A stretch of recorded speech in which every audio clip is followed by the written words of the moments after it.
الحمدللہ رب العالمین والصلاة والسلام علی نبینا محمد وعلی آلہ واصحابہ اجمعین اما بعد عن ابی برزة الاسلمی رضی اللہ عنہ قال قال رسول اللہ صلی اللہ علیہ وسلم لا تزول قدم عبد یوم القیامہ حتى يسأل عن عمره فيما أفناه وعن علمه فيما فعل وعن ماله من أين اكتسبه وفيما أنفقه وعن جسمه فيما أبلاه۔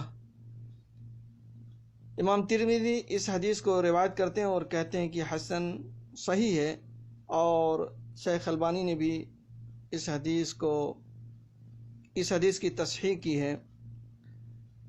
یہ حدیث بڑی اہم حدیث ہے، اور یہ کہا جائے تو بیجا نہیں ہوگا کہ الفاظ تو بہت کم ہیں، لیکن اپنے اندر معانی کا ایک سمندر لیے ہوئے ہیں۔ قیامت کے دن جب تمام لوگ اللہ تعالیٰ کے سامنے حاضر ہوں گے تو ان سے اللہ تبارک و تعالیٰ 4 سوالات کریں گے۔ پہلا سوال ہوگا انسان کی عمر کے بارے میں کہ اس عمر کو کہاں لگایا، اس جوانی کو ہم نے کہاں لگایا، اس کے بارے میں سوال ہوگا۔ میرے بھائیو دوستو، ہماری زندگی کا ایک ایک لمحہ، ایک ایک دن قیمتی ہے، اور کل قیامت کے روز ہم سے پوچھا جائے گا۔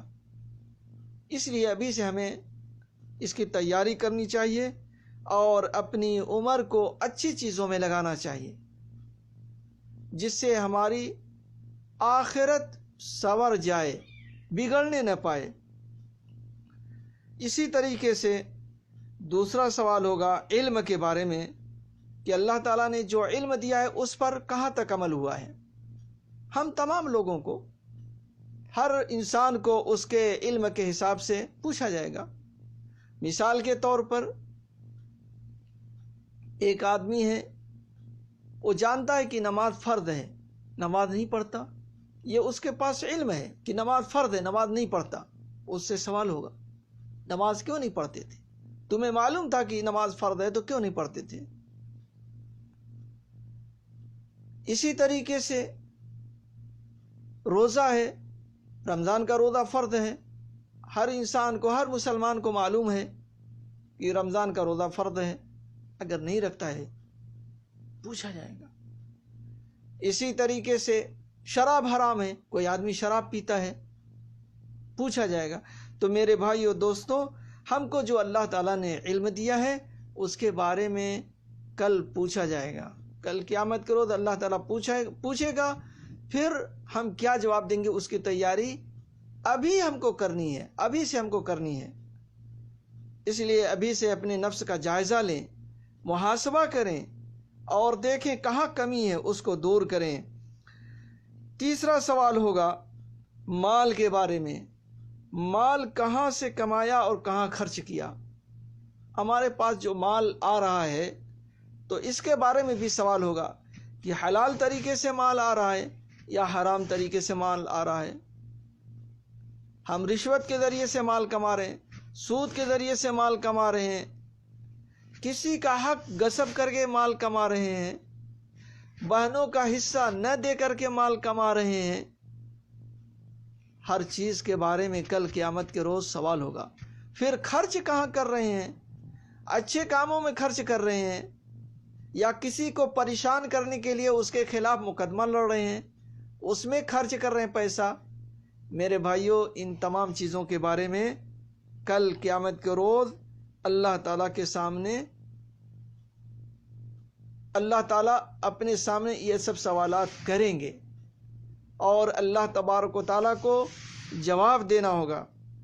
اس لیے چالاک انسان وہ ہے جو کل قیامت کے دن کی تیاری ابھی کرے۔ زندگی کا کوئی بھروسہ نہیں، اس لیے ابھی سے ہمیں تیاری کرنی چاہیے، اور حلال مال، حلال روزی کی تلاش کرنا چاہیے، حلال مال لانا چاہیے، اور حرام مال سے اپنے آپ کو بچانا چاہیے۔ اسی طرح سے اس جسم کے بارے میں پوچھا جائے گا۔ چوتھا سوال جسم کے بارے میں ہوگا کہ ہم نے اس جسم کو کہاں کھپایا، میرے بھائیو دوستو، ہمارے اس جسم میں ہاتھ ہے، کان ہے، پیر ہے، آنکھ ہے، زبان ہے، ہر چیز کے بارے میں سوال ہوگا۔ ہم نے اس پورے جسم کو کہاں لگایا؟ آنکھ سے کیا چیز ہم دیکھتے رہے، کان سے ہم کیا سنتے رہے، زبان سے کیا بولتے رہے، ہاتھوں سے کیا کرتے رہے، پیروں سے کیا کرتے رہے، ان تمام چیزوں کے بارے میں سوالات ہو گیا، ہمارے جسم کے بارے میں سوال ہوگا۔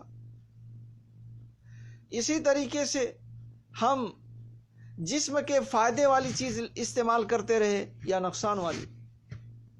جیسے آج کل ہم اور آپ دیکھ رہے ہیں کہ کتنے لوگ ہیں جو سگریٹ نوشی سے اپنے جسم کو خراب کر رہے ہیں،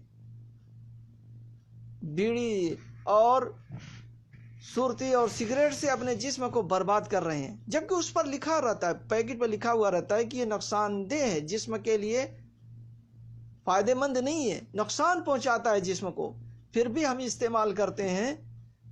تو میرے بھائیو دوستو، یہ ہم اچھا نہیں کرتے، ہم یہ اللہ کی دی ہوئی امانت کو خراب کر رہے ہیں، برباد کر رہے ہیں، اور کل قیامت کے روز اس سلسلے میں بھی ہم سے پوچھا جائے گا۔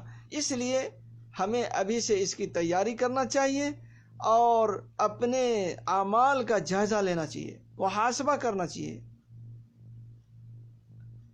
حاسبوا انفسکم قبل ان تحاسبوا، یعنی اپنے نفسوں کا حساب لو قبل اس کے کہ حساب لیا جائے، یعنی قبل اس کے کہ اللہ تبارک و تعالی ہم سے حساب لے، اس سے پہلے ہم اپنے نفس کا، اپنے اعمال کا، اپنے شب و روز کے اعمال کا جائزہ لیں، محاسبہ کریں، حساب لیں، تاکہ کل قیامت کے روز ہمیں ندامت اور شرمندگی نہ ہو، حسرت نہ ہو، جہنم کا منہ نہ دیکھنا پڑے۔ میرے بھائیو دوستو، اگر قیامت کے روز ناکامی ہوئی تو یہ سب سے بڑی ناکامی ہوگی، اس لیے اس کی تیاری ابھی سے ہم کو کرنا چاہیے۔ جب ہم نے جان لیا کہ کل قیامت کے روز اللہ تبارک و تعالیٰ کے سامنے کھڑے ہو کر کے حساب و کتاب دینا ہے، تو اس کی تیاری ابھی سے کرنا چاہیے۔ اللہ تعالیٰ سے دعا ہے کہ اللہ تعالیٰ ہمیں اور آپ کو، تمام مسلمانوں کو، کل قیامت کے روز کی تیاری کی توفیق عطا فرمائے۔ آمین۔ وآخر دعوانا ان الحمدللہ رب العالمین، وصلی اللہ علی نبینا محمد وعلی آلہ واصحابہ اجمعین۔